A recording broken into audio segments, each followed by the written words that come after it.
From the outside, Emma Caldwell lived a quiet but fulfilling life. She wasn't flashy or loud, just warm, graceful, and effortlessly magnetic. At 28, Emma was working as a senior librarian at the Charleston County Public Library, a job she adored. She loved stories, especially romantic classics, Jane Austen, Charlotte Bronte, and the occasional thriller when she was in the mood. Her friends often joked that Emma was born in the wrong era, with her love for handwritten letters, floral dresses, and tea with lemon. She had her own apartment downtown, a cozy second-floor unit with ivy crawling up the walls and wind chimes singing on the balcony. She had built a calm, peaceful life for herself. But despite all her independence, Emma still believed in the kind of love that poets wrote about. She wanted a love that was deep, genuine, and lasting. She had been in relationships before, none of them particularly tragic, but none quite right either. She was the kind of woman who gave her heart fully, and over time she learned to protect it a little more each time it was mishandled. Then came Nathan Grant. They met in April of the previous year at a mutual friend's wedding in Savannah, Georgia. Emma had been seated at a table near the back, sipping a mimosa and watching the dance floor. Nathan was the best man. A sharply dressed, tall, and confident man with a voice that could fill a room and a laugh that made people turn their heads. He approached her casually during the reception. "You look like the kind of woman who reads too much and dances too little," he said with a grin. She laughed. He was bold but not rude, charming but not arrogant. And for the first time in a long time, Emma felt that magnetic spark she thought only existed in the novels on her bookshelf. Nathan told her he ran a mid-sized software company out of Atlanta. Self-made, ambitious, and successful, he seemed like the full package. But more than that, he made Emma feel seen. Their conversations flowed easily. Books, travel, philosophy, even silly things like their favorite pizza toppings. He seemed to be everything Emma had waited for. Their courtship was swift and passionate. Nathan would fly down to Charleston every weekend. When Emma couldn't travel, he'd surprise her with dinner deliveries or handwritten notes sent by courier. It was old-fashioned in the most intoxicating way. After just 3 months, Nathan asked her to move in with him. She hesitated. It was too fast, she said. So instead, they agreed to take turns spending weekends at each other's homes. By the 6-month mark, Nathan proposed. It happened during a vacation in Maui. On a quiet beach just after sunset, he knelt in the sand with a white gold ring that sparkled against the waves. Emma said yes, through tears, laughter, and trembling hands. She had never felt more loved, or so she believed. Friends and family were surprised by how quickly things moved, but they couldn't deny how happy Emma looked. Her eyes lit up when she spoke about Nathan. Her voice softened when she described his kindness. She told her mother that she felt like she'd found the one, but not everyone was convinced. Emma's best friend, Allie, had met Nathan twice and sensed something off. She couldn't put her finger on it. He was too perfect, too polished, like someone playing a role. He remembered names and gave compliments, but his eyes rarely smiled when his mouth did. Allie kept her doubts to herself. After all, Emma was an adult. And more than that, she was in love. The wedding took place in early spring. It was held in a botanical garden in Charleston under a canopy of blooming wisteria. Emma wore an elegant lace gown with soft curls cascading over her shoulders. Nathan looked every bit the dashing groom in his tailored navy tux. Guests whispered that they looked like a couple from a romance movie. The ceremony was flawless. Vows were exchanged. Tears were shed. The couple danced to Norah Jones under fairy lights as the sun set behind them. To everyone watching, it was a fairy tale come to life. But behind closed doors, there were early cracks. Emma's sister later revealed that during the rehearsal dinner, she had walked in on Nathan scolding Emma in hushed tones because she had spoken to her ex-boyfriend, a groomsman, at the bar. His tone was sharp, possessive. Emma brushed it off and begged her sister not to mention it again. "Nathan just gets a little jealous sometimes," she had said. "It's only because he loves me." 6 days later, Emma Caldwell would be found dead in their honeymoon suite. And everything, every smile, every vow, every happy photo would unravel. After the wedding, Emma and Nathan jetted off to what was supposed to be the beginning of their forever. A week-long honeymoon in Tulum, Mexico. The destination was Nathan's idea. He insisted on handling all the arrangements himself. He booked a luxury suite, an exclusive adults-only resort known for its privacy, lush beachfront villas, and discreet staff. The kind of place where wealthy couples vanished into romantic seclusion. The honeymoon suite was a dream. A panoramic view of the turquoise sea stretched beyond the floor-to-ceiling windows. There was a private plunge pool, a hammock on the deck, and a bedroom decorated in soft creams and earthy tones. Emma had always dreamed of a beach honeymoon, and this exceeded every expectation. She posted glowing Instagram updates that week. One photo showed her holding a mimosa on the balcony, the wind tugging at her floral robe. The caption read, "Wife life isn't so bad."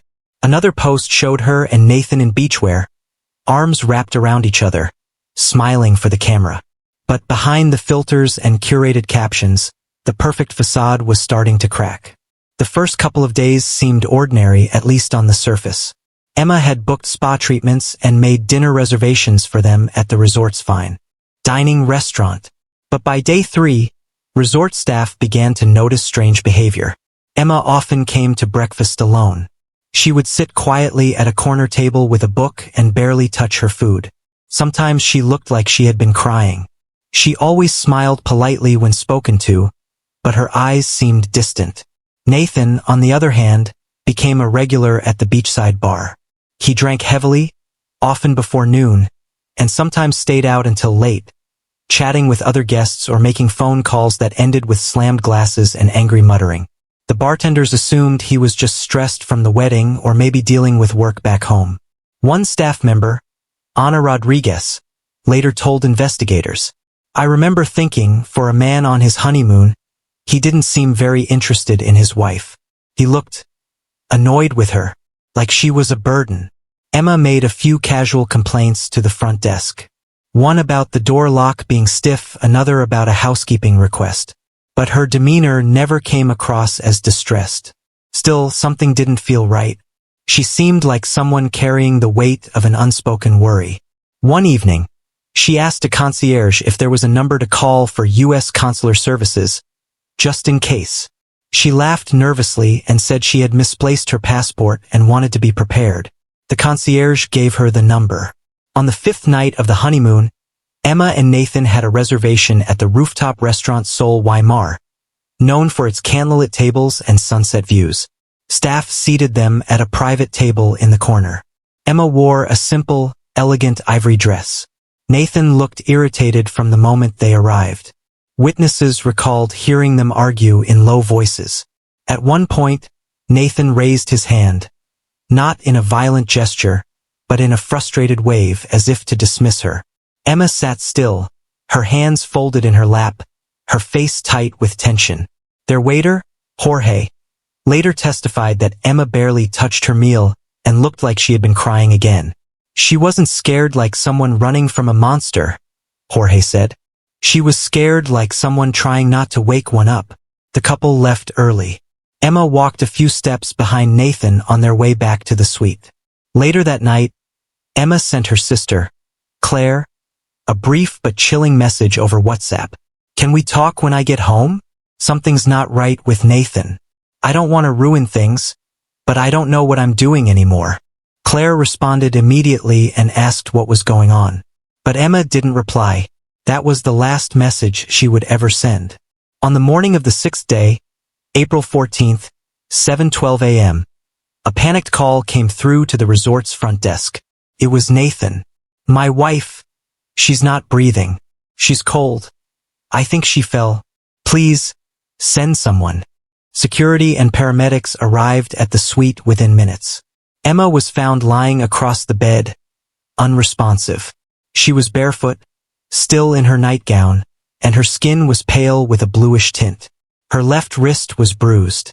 There were scratch marks on her neck and blood near the edge of the nightstand. A broken wine glass lay on the floor beside the bed. Nathan stood near the doorway, shirtless, shaking with a cut on his lip. He claimed Emma had been drinking the night before and got dizzy. He said she slipped near the bed and hit her head. He claimed he fell asleep on the couch and woke to find her cold and still. But nothing about the scene made sense. Emma's head wound was minor, not enough to kill her. The bruising on her neck raised red flags with the attending EMTs. One of the medics, a seasoned professional, whispered to his partner, "This isn't a fall. Someone did this to her." Emma Caldwell was pronounced dead at 7:58 a.m. Her dream honeymoon had become a nightmare, and the man she had just promised her life to was now the only person left to explain what had happened behind that suite's locked door. The news broke like a thunderclap across social media and local news networks. At first, it was vague. A headline buried in the world section of a Charleston news outlet. Local woman dies in Mexico just 6 days after wedding. But by nightfall, the story had spread like wildfire. What had started as a beautiful springtime wedding had turned into a chilling, international mystery. Claire Caldwell, Emma's sister, was the first in the family to receive the official call. She was at work when her phone rang. A trembling voice on the other end introduced herself as a representative of the U.S. Embassy in Mexico City. Emma was dead, they said. An apparent accident, the caller added. "We're very sorry for your loss." Claire couldn't speak. She couldn't move. The room felt like it had collapsed inward. The world spun violently around her. Just days ago, she had been watching Emma walk down the aisle, radiant and glowing. Now her baby sister was gone. Dead in a foreign country, alone in a hotel room with the man who had sworn to protect her. The embassy official explained that Mexican authorities were conducting an autopsy and that the death was being investigated as suspicious. Nathan had already spoken with local police. Claire asked one question. Is he under arrest? The answer was no. Not yet. Nathan gave his statement to the Mexican authorities just hours after Emma's death. He was calm, a little shaken, but articulate. He explained that the couple had been drinking the night before. He said Emma had tripped while walking to the bathroom and hit her head. He claimed he helped her back to bed, thinking she was just a little tipsy, and then went to sleep on the couch because she wanted space after an argument. When he awoke around 7 a.m., she wasn't moving. He said he tried to shake her awake, called her name, checked her pulse. When she didn't respond, he panicked and called the front desk. He told them, she wasn't breathing. It didn't make sense. 1 minute she was fine, and the next, she was just gone. To investigators, something about Nathan's demeanor didn't sit right. He didn't cry. His voice never cracked. He spoke about Emma like she was someone he had once worked with, not someone he had just married. And when asked about the bruising on her neck and the broken wine glass near the bed, he shrugged. She could have knocked that over during the fall. Or maybe I did when I rushed to check on her. Still, there wasn't enough, at least not yet, to hold him. 2 days later, the results of Emma's preliminary autopsy arrived, and they changed everything. The medical examiner found evidence of manual strangulation. The bruises on her neck were not consistent with falling or accidental pressure. There were also petechial hemorrhages in her eyes, tiny red dots caused by intense pressure, almost always associated with asphyxiation. In addition, Emma had bruises on her inner arms and wrists, defensive wounds. She had fought back.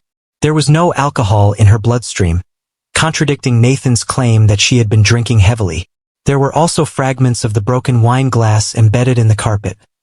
Not near her body, but near the doorway, suggesting a struggle had taken place away from the bed.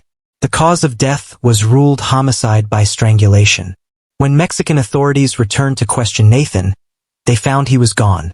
Nathan had left the resort the same afternoon as Emma's death.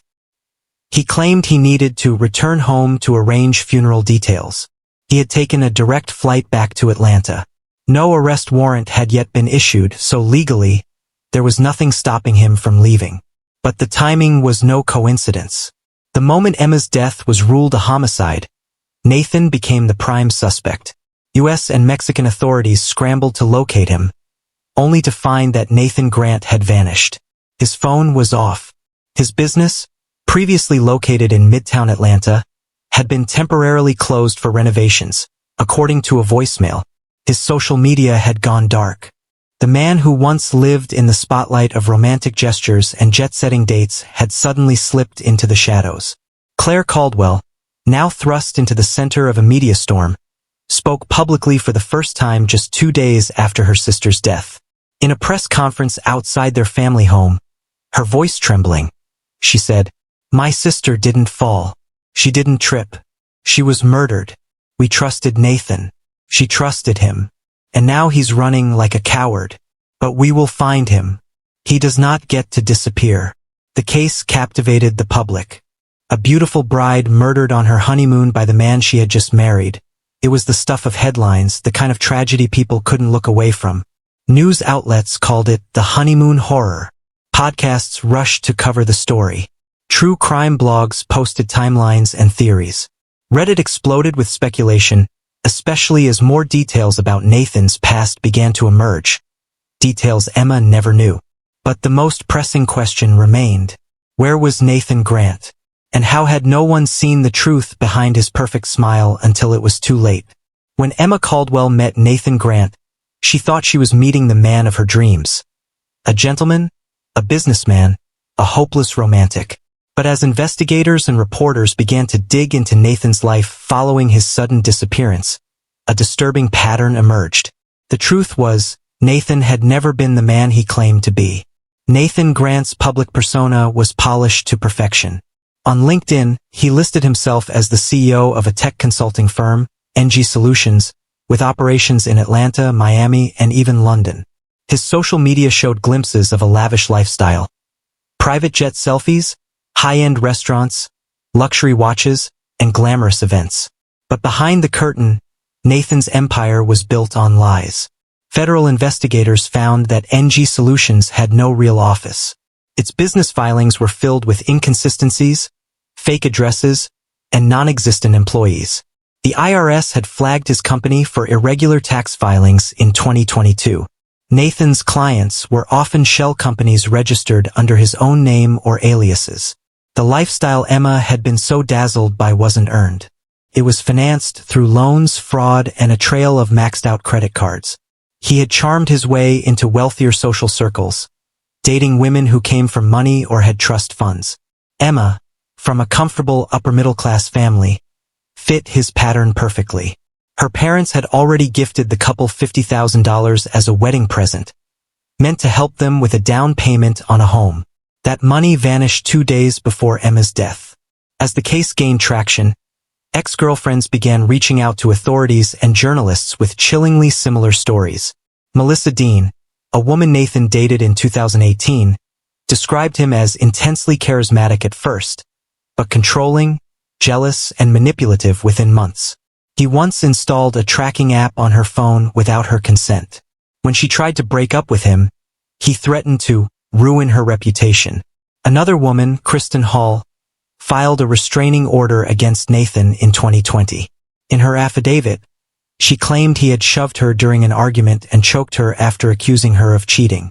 The charges were dropped, and the court documents sealed, something Emma never knew about.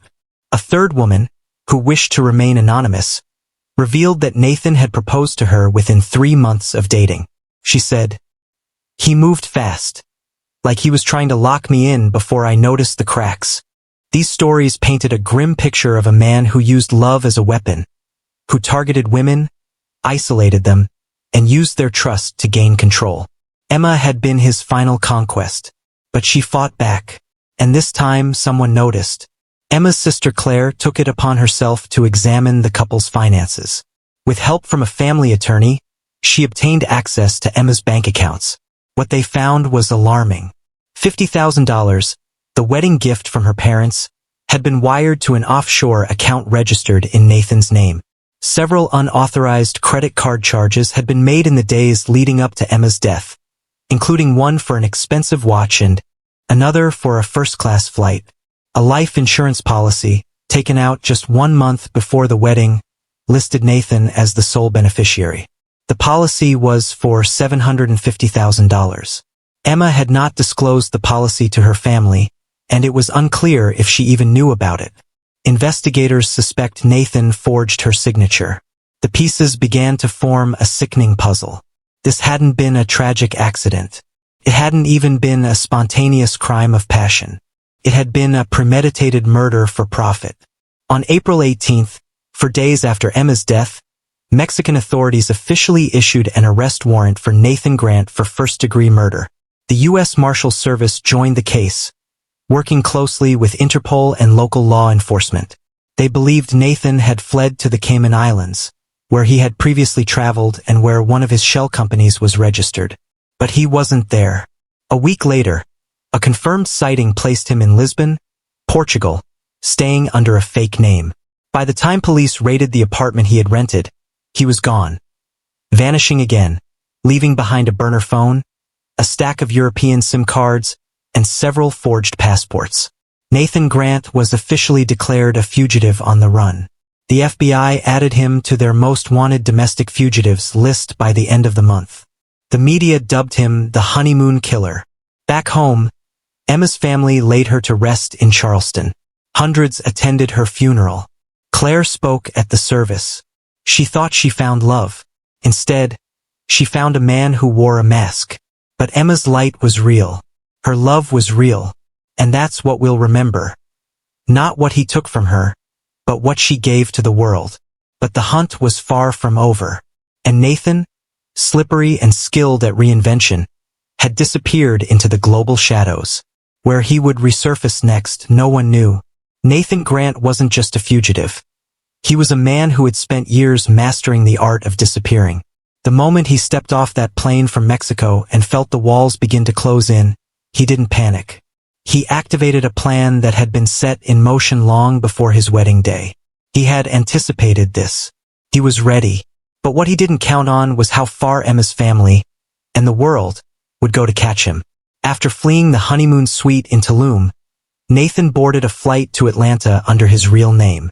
That was the last time anyone saw the Nathan Grant the world thought they knew. From there, the trail grew colder but not invisible. Within 48 hours, authorities traced his movements using a mix of surveillance footage, bank activity, and flight manifests. April 13th, arrives in Atlanta, rents a car under a false identity, James Lennox. April 14th, drives to Savannah, Georgia and books a motel with cash. April 15th, crosses into Florida. Last known sighting at a private airstrip in Fort Lauderdale, boarding a charter jet with a forged Canadian passport. April 16th, lands in Lisbon, Portugal. For weeks, he was believed to be bouncing across Europe, Spain, Italy, and Montenegro, staying one step ahead of investigators. Every city he touched left behind a few breadcrumbs. A forged passport number here, a stolen credit card there. But no face, no photos, no direct witnesses. Nathan had learned from his past cons how to live like a ghost. He used burner phones, untraceable VPNs, and encrypted apps to communicate with only a select circle of underground contacts. But he had one weakness: his ego. In late May, nearly 6 weeks after Emma's death, a tip came in from a woman in Belgrade, Serbia. She claimed she had met a charming American named Nicholas Greer at a private bar popular among expats. He told her he was a cryptocurrency consultant from Vancouver and said he had recently lost his wife to a tragic accident. But what caught her attention was the scar on his right hand, identical to one Nathan had from a teenage car accident. She found his story too rehearsed, his smile too perfect, and when she stumbled upon the story of Emma Caldwell online, she knew she had seen the man the world was looking for. Within 24 hours, Serbian police raided an upscale apartment in the heart of Belgrade. They found him. Nathan Grant was arrested without incident. He had altered his appearance, shorter hair, a trimmed beard, contact lenses, but there was no doubt. Fingerprints confirmed his identity. His fake passports, burner phones, and wads of cash were seized on the spot. The hunt was over. Nathan Grant was extradited to the United States in early June, where he now faces multiple charges, including first-degree murder, fraud and identity theft, money laundering, forgery. His trial was set to take place in Charleston, South Carolina, where Emma's family and friends would finally face him in court. Public outrage was intense. Protesters gathered outside the courthouse on his arrival. The media covered every second. But for Claire, the only thing that mattered was seeing him in handcuffs.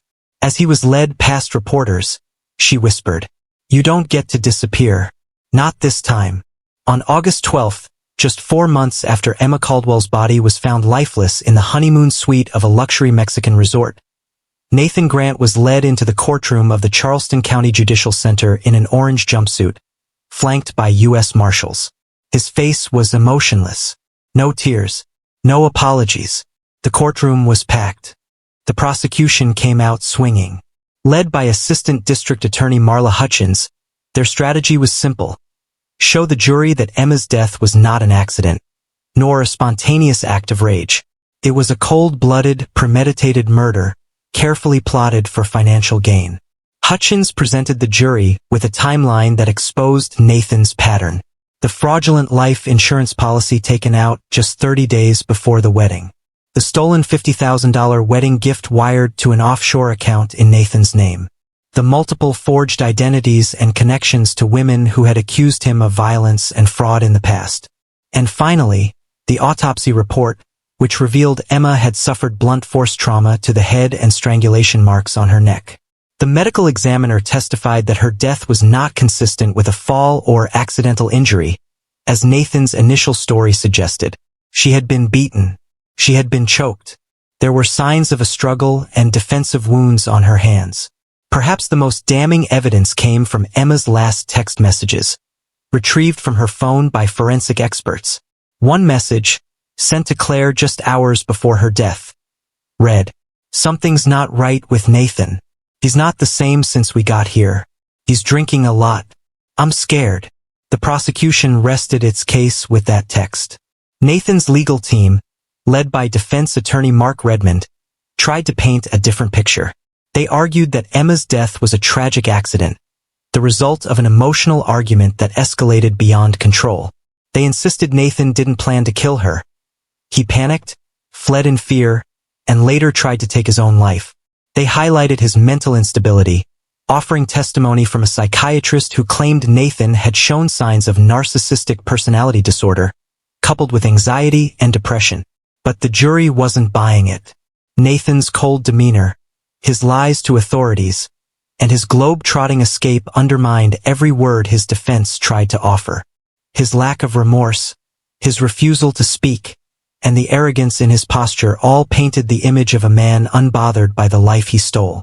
The most powerful moment of the trial came when Claire Caldwell took the stand. Her voice shook as she described her sister.